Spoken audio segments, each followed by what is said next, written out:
he was very open and blunt about the expectations part.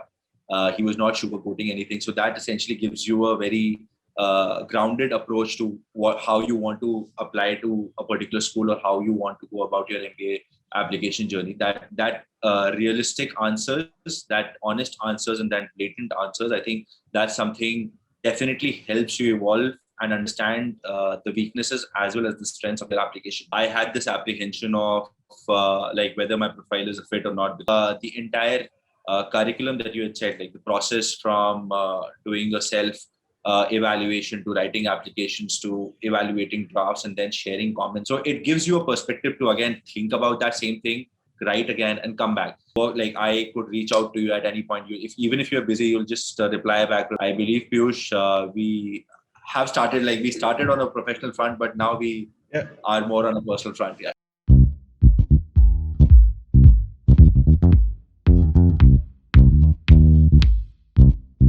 Hi everyone, this is Piyush Ranjan. I'm the founder and chief consultant of Management Masters. We are a boutique admissions consulting firm for some of the top MBA and MIM programs around the world.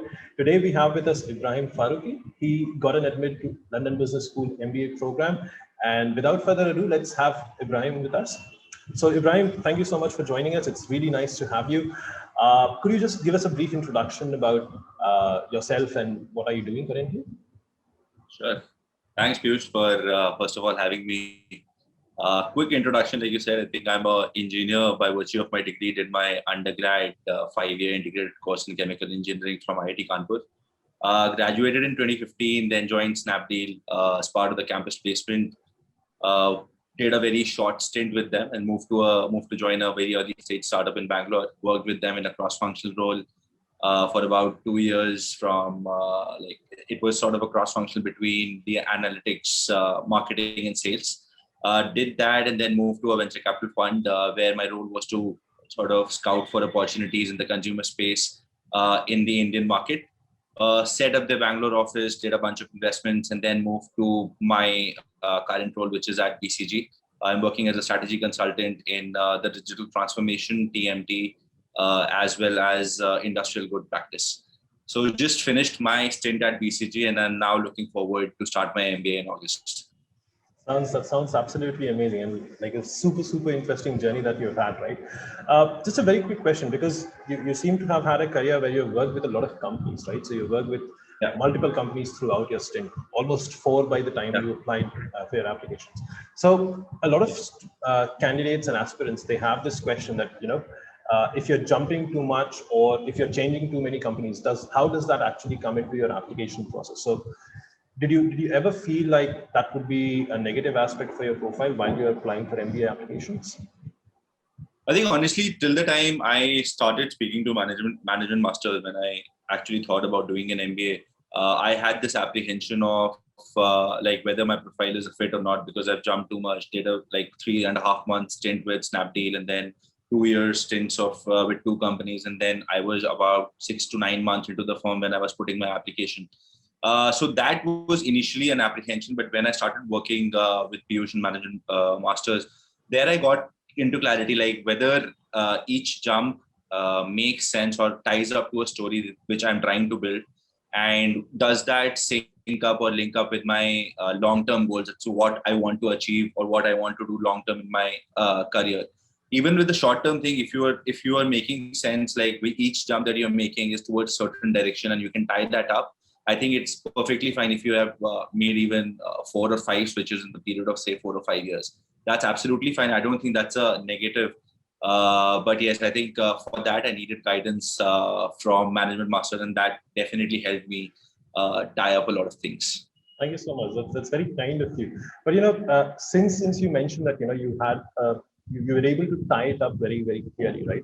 But then how did that with these many jumps, or with the way your career progressed from starting at Snapdeal and then moving into a marketing analytics role, and then moving to a VC fund, right? And then finally at BCG. So how or why did you start this? When did you decide that you actually want to go for an MBA, or why did you actually want to go for an MBA? Sure. So I think let me just take a step back and tell about the switches that I've made and what was my thought process while I was trying to make that switch. Right. So first of all, when I was with Snapdeal, I wanted to make that switch because the startup culture was booming in India, and I wanted to be part of that growth story. And that is the reason why I chose to join a seed-funded startup at that point in time versus being with a unicorn, where you know that you have 9 to 5 job, and you are essentially getting paid much more than what a early stage startup will essentially pay you. But from a learning aspect, if you look at it, I think it makes more sense to sort of take those sort of risks in the initial stages of your career, where like the liabilities and responsibilities on you are much less. And also from an exposure perspective, that startup experience will give you, I think that's sort of unmatchable in any other industry. Like for example, when I was with Traction, I was involved as part of the analyst team, analytics team, marketing team, and sales team. And then I was also involved in hiring and a bit of HR as well as during my 2-year journey with them. So it sort of gave me a flavor of multiple things and sort of helped me understand what I am leaning towards. So I think that sort of exposure made sense at that point in time. And since Traction is a company which is sort of a backend for the private market investor community, my next jump was to a venture capital fund where it was sort of the front end role of the same industry. So that was again tying up moving from back end industry to a front end industry. From Orias to BCG, I think from venture capital to a consulting firm, I think that sort of switch, like generally people make it the other way around. But for me, I think for someone to build a long-term career in investing, I understand that it makes sense to have some operating experience. I had worked with a startup for about 2 years, and I wanted to understand how things operate at scale.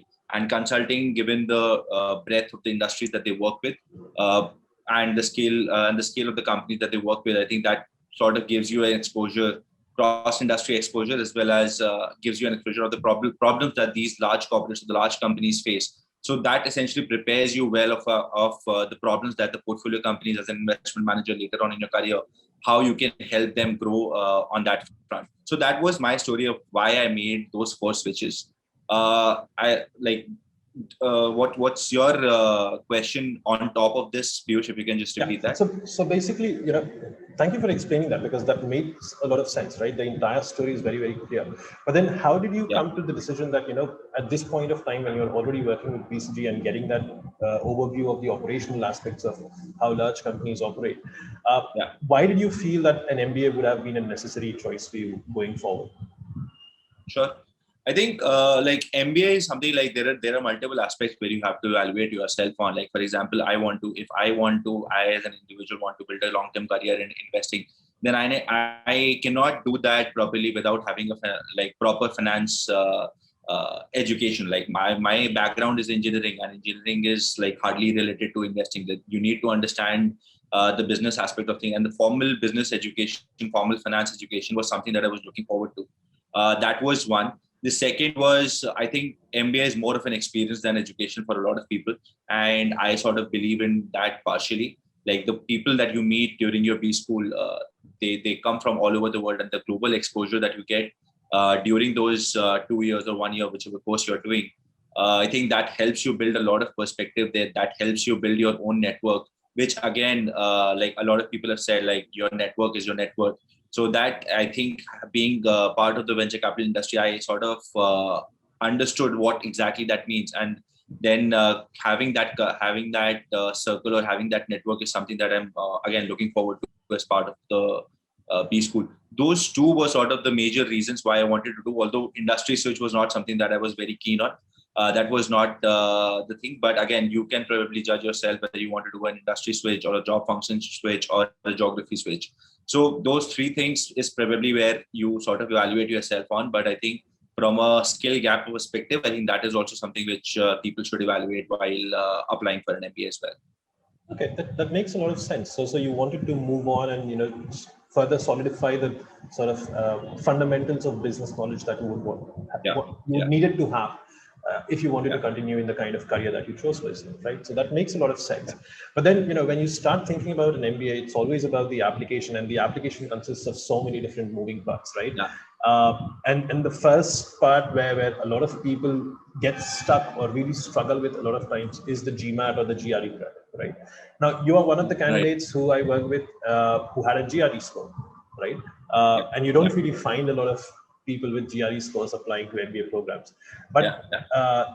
obviously, there are definitely a lot of reasons for that. But then, did that ever sort of did this ever come into your mind that you maybe want to switch to GMAT, or why did you go ahead with the GRE in the first place? Piyush, I think I started like a couple of years back. I gave a couple of shots at GMAT, but the kind of job that I was in, it was quite demanding, and GMAT requires a rigorous preparation, which, of course, like I as an individual was not able to dedicate that much time and sincerity to that exam. But when the lockdown happened last year, sort of it gave me a window to sort of think about what I want to do and why I want to do, and is if GMAT was not an option, what other options do I have, right?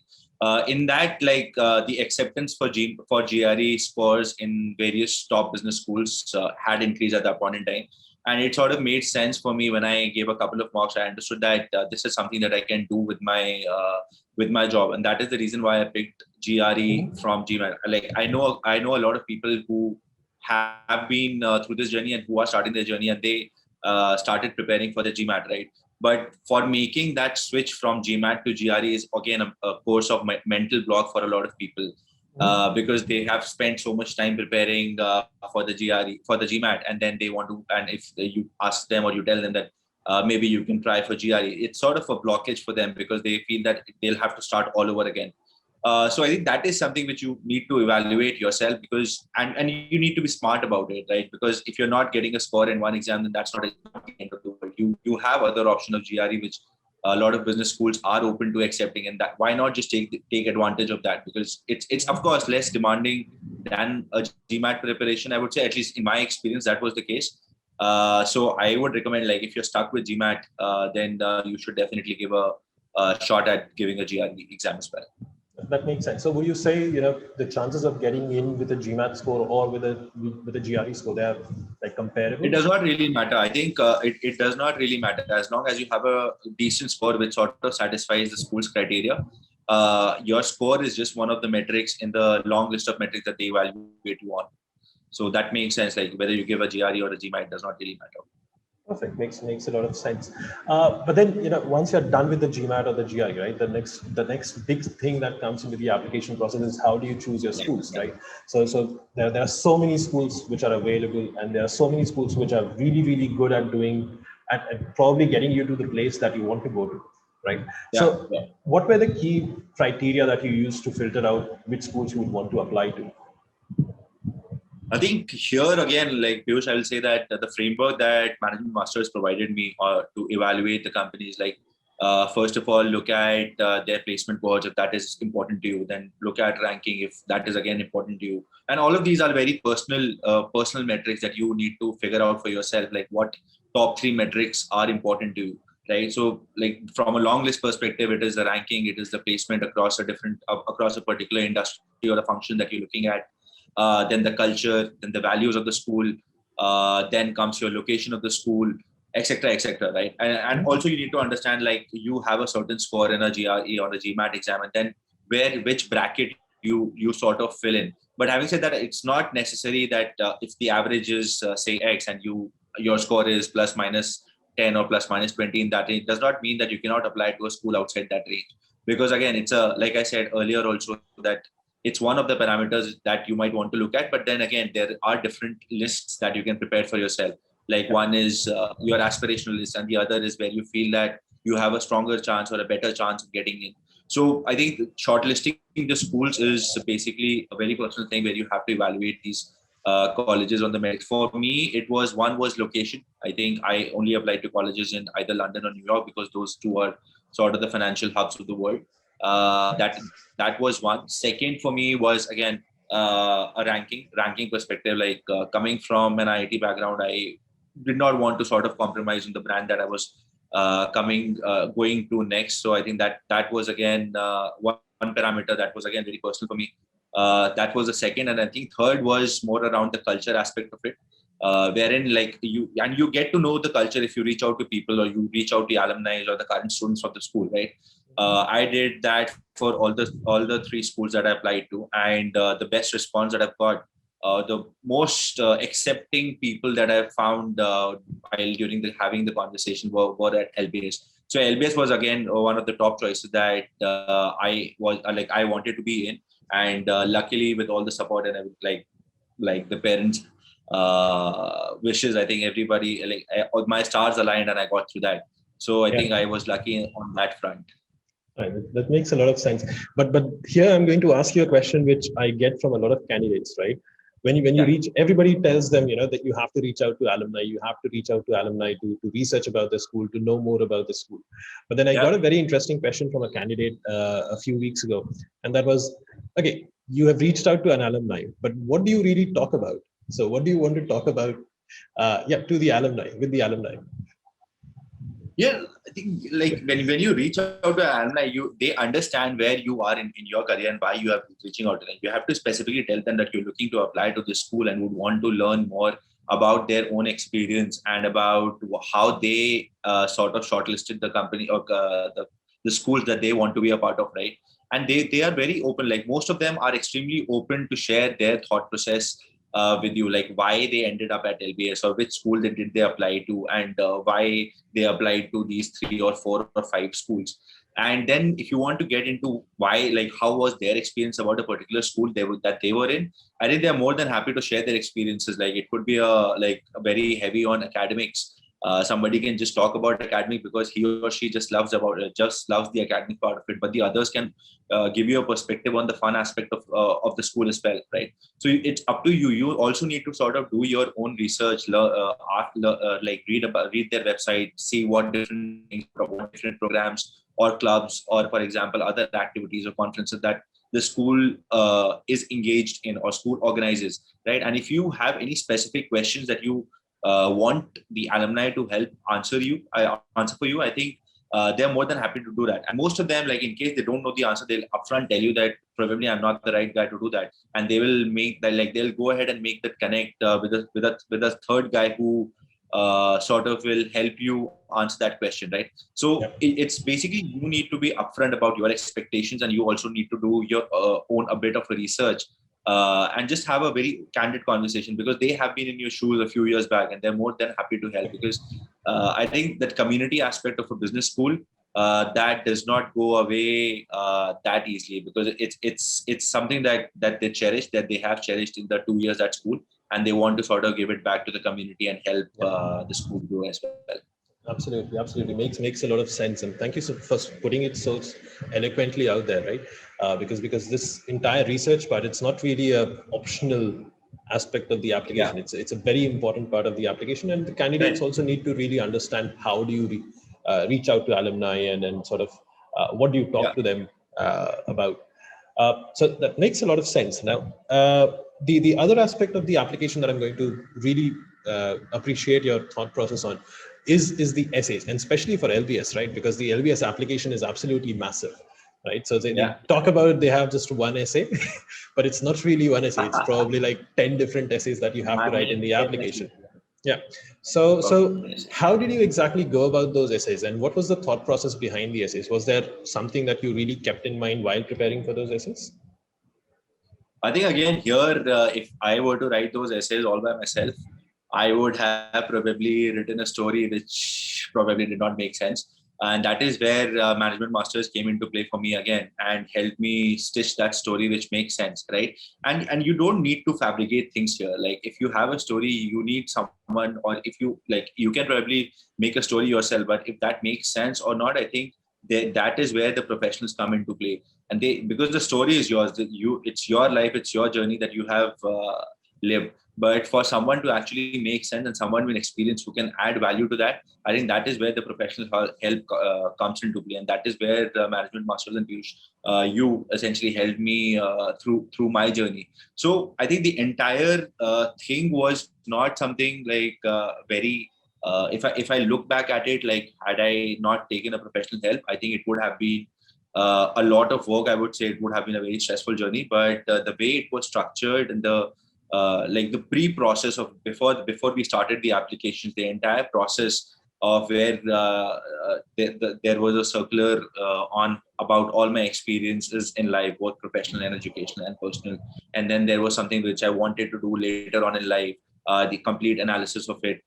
Then a couple of tests on my strengths and weaknesses, and then just add together in more of a conversational discussions versus somebody just like I'm giving the pointers to someone and then that someone is essentially writing it for me and coming back to me with the output. I think that does not make sense. That entire story, which got stitched over a period of a month, that helped me sort of put together these essays in a much crisp and in a much more like conveying way about what I exactly wanted to convey to the school about myself, about my journey.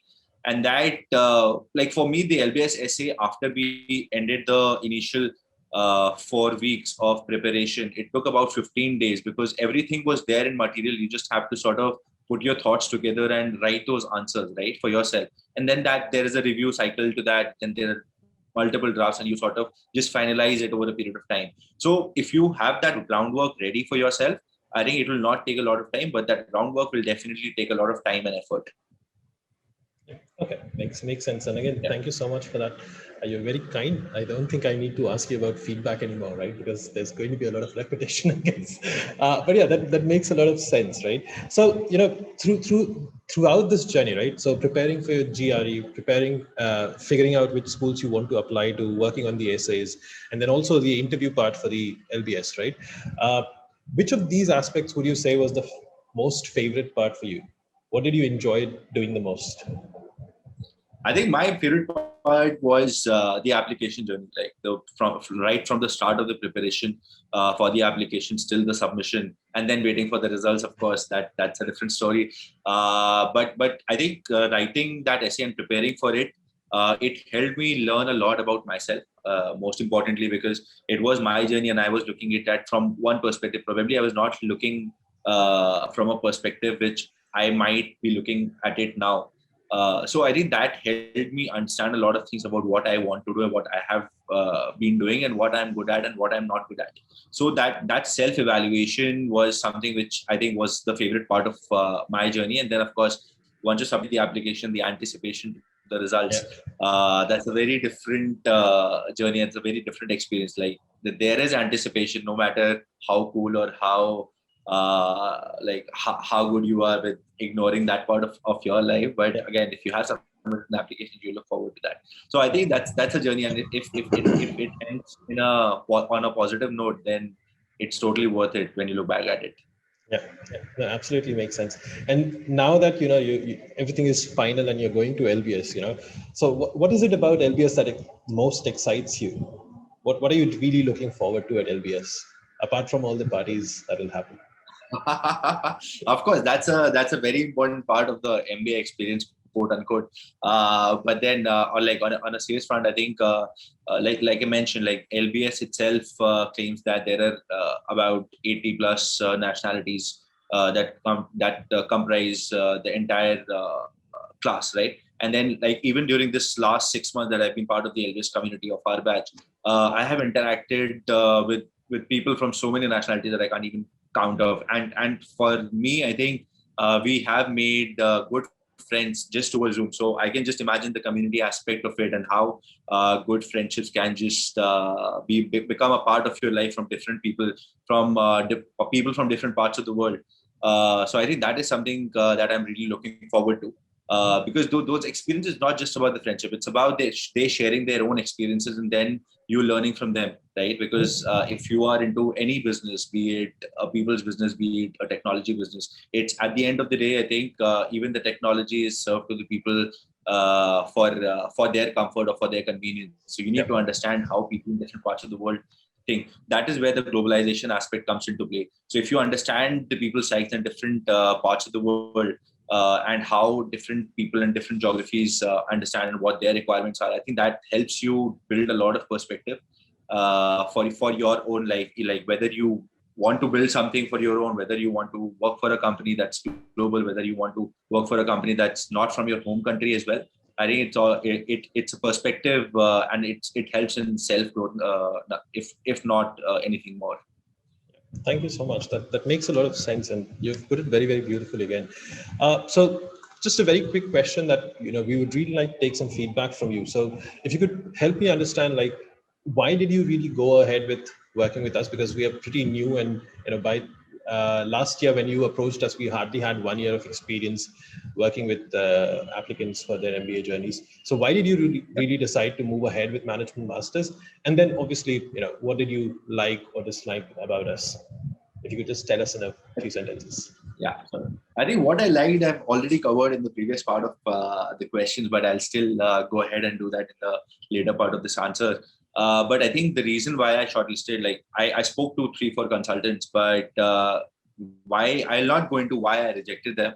I'll rather just talk about why I wanted to work with Piyush specifically and Management Masters. That's his company.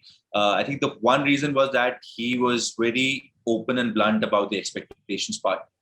He was not sugarcoating anything. So that essentially gives you a very grounded approach to how you want to apply to a particular school or how you want to go about your MBA application journey. That realistic answers, that honest answers, and that blatant answers, I think that's something definitely helps you evolve and understand the weaknesses as well as the strengths of your application. I think that's one. Second was that the entire curriculum that you had said, like the process from doing a self evaluation to writing applications to evaluating drafts and then sharing comments on top of those drafts as to like should be thinking about this, not giving a hard-coded answer that you need to write this in XYZ language, but telling you that this is the thought process that you might want to think about, right? So it gives you a perspective to again think about that same thing, write again, and come back. So that was the second, I think, the approach to the entire application journey. And third was, I think it's more about like I vibe well with you. I felt that I can have this communication with you at any point. Like my entire 2, 3 months that I spent with you on these applications, the turnaround was very fast. I work like I could reach out to you at any point. Even if you're busy, you'll just reply back probably with a text saying that let's chat at XYZ time, right? So I think that accessibility was again a very important factor for me, because I do not want to be someone like I did not want a consultant who's sitting in another part of the world, and I basically I am at 3 a.m. in my night just trying to reach that guy, and that guy is not picking up. So I did not want to go through that experience, and I know a couple of guys who have gone through that journey. So it's been a pain for them, and like in fact, a very good friend of mine just could not get through because the guy essentially took the application and the entire fees and then disappeared, and then comes back after the application deadline, says that, dude, I am really sorry. So that is something that I was not very comfortable with, and I wanted someone like who I vibe well. I think professional and as well as personal. I believe Piyush, we started on a professional front, but now we are more on a personal front. Yeah. So. I think we've been talking every 2 weeks at least, and your application's probably finished way long ago in October or something, right? So we've not been consultant and mentee anymore for a long period of time, right? All right, thank you so much. You've been very kind as well. Now we move into the last aspect of our interview, right? And that's basically going to be a slightly more fun part where we'll just throw some rapid questions at you, and we call this a rapid fire round as well, and very short answers expected, right? So let's start with the first one, right? What is the biggest myth about MBA applications that you realized through the process? If you don't have a 740 or a 750, you'll never get into an MBA. That's a strong one, no? Yeah. That's a very strong one. Yeah. Okay. Thank you for that. What is the one thing that you are really looking forward to at LBS?